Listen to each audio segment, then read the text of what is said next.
Hello. I thought I would show you what I'm doing. Your knitting word for today is blocking. If you have any friends who work with fiber, you may have heard them say that they are working on finishing something and that the final step, or that the next step they require, is blocking. So I thought I would show you what that meant. Now this is the Dragon Wing Cowl. This is not a precise art to me. This is not, a perfectly executed attempt, but this is what I can offer, so I'm just showing you. What blocking means is if you're working now, this is only basically for, well, you'll get your best results with a natural fiber. This is baby alpaca, so it came from a living being, so this blocking is going to work for this item.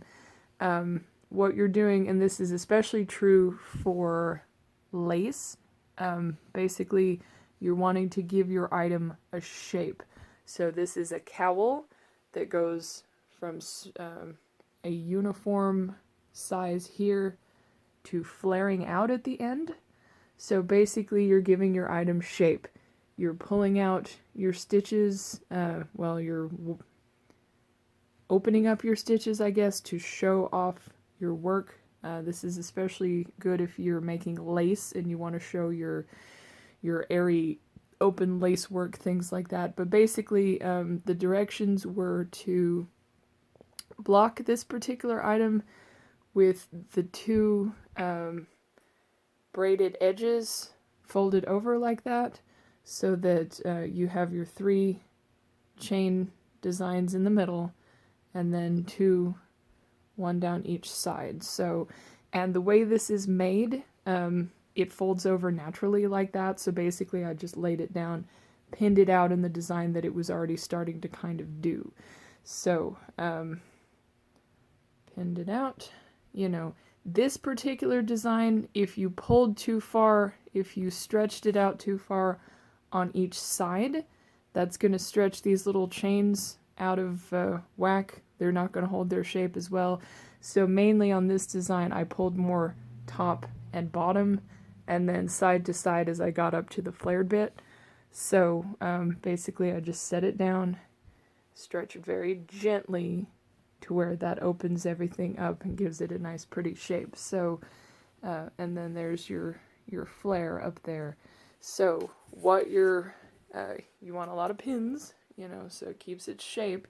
If you don't use a lot of pins, then it's going to pull out just at the pin, and you end up with, which actually might also be cool, you end up with kind of a scallop. But if that's not what your design calls for, then you don't want to do that. So there it is, pinned out and ready, and we have our trusty spray bottle of water, and we're going to very lightly mist the design. I've got a towel, as you can see. I'm doing this on a bed. It's the guest bed, so it doesn't really, matter if it gets, well, you don't want to mist it down too much or it's going to mildew.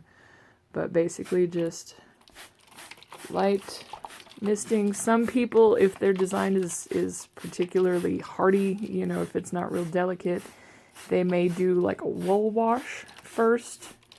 That's something, wool wash is something you can buy at yarn stores. They may wash it, and then that is the dampness that they use to block it out in the needed position. Or not, you just spray it down. Spray it down.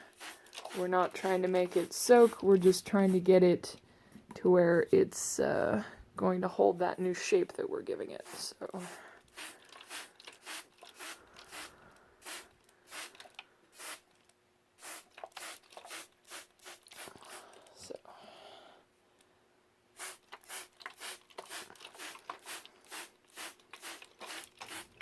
okay, let's see. Yeah, feels pretty good.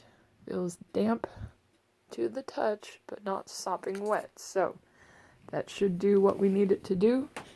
So one more final look at what we're aiming for. You know, this is not perfect, but this is what I am personally trying to do with my design, is just stretch it out, but not too much, give it a nice pretty shape.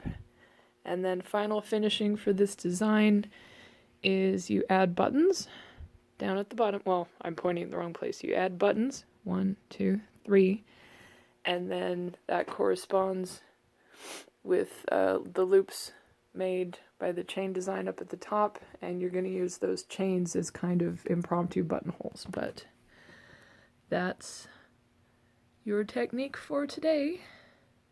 Like I say, it's not, you know, it's not perfect. There are errors you can see and everything, but that's what makes your particular knitting piece unique. So that's your lesson for today.